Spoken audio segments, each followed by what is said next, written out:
गुरु प्यारी साध संगत जी, राधा स्वामी जी। साध संगत जी, एक अंधा व्यक्ति डेरा ब्यास में आया। उसकी वहाँ पर कुछ सेवादारों से मुलाकात हुई और एक सेवादार ने उस व्यक्ति को पंडाल में ले जाकर बैठा दिया। उसने बाबा जी का पूरा सत्संग सुना और सत्संग सुनने के बाद वह उस सेवादार को कहने लगा कि मुझे आपके गुरु से मिलना है, कृपया आप अपने गुरु से मुझे मिलाएं। उस सेवादार ने कहा कि आज संगत बहुत ज़्यादा है, आज आपका उनसे मिलना नहीं हो पाएगा। आप ऐसा करें, आज रात यहीं रुक जाएं, कल का सत्संग सुनकर ही जाएं। आज रात आप मेरे पास ही रह लें। उस अंधे व्यक्ति ने वैसा ही किया। अगले दिन फिर वह सत्संग सुनने पंडाल में गया। उस सेवादार ने उस अंधे व्यक्ति को पंडाल के साइड में बिठा दिया। उसने वह सत्संग भी महाराज जी का सुना और उस सत्संग में भी महाराज जी ने नामदान की बात ही बताई। नामदान की अहमियत बताई तो उसके अंदर तड़प लग गई कि मुझे भी नाम दान लेना है। वह सत्संग सुनते सुनते रो रहा था। उसकी आंखों में से आंसू टपक रहे थे तो उससे रहा नहीं गया। तो वह नामदान लेने के लिए लाइन में लग गया तो सेवादारों ने उसे निकाल दिया और कहा कि आपकी आंखों की ज्योति नहीं है, इसलिए आपको नामदान नहीं दिया जा सकता।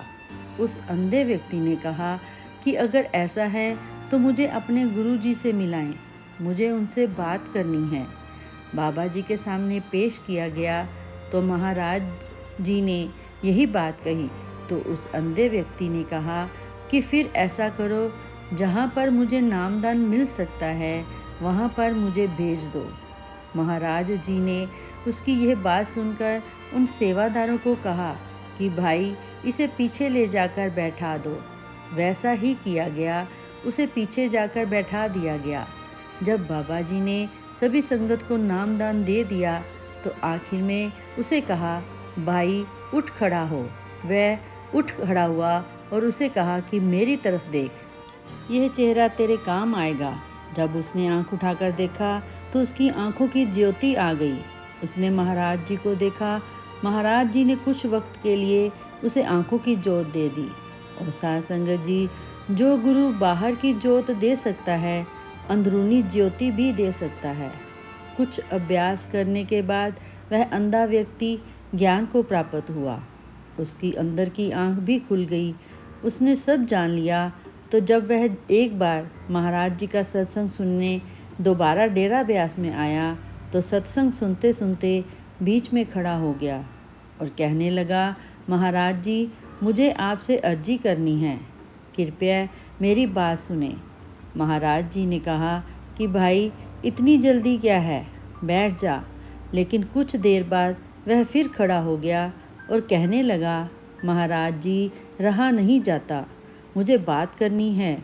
महाराज जी ने कहा कि ले भाई, चला ले जो तुझे बंदूक चलानी है।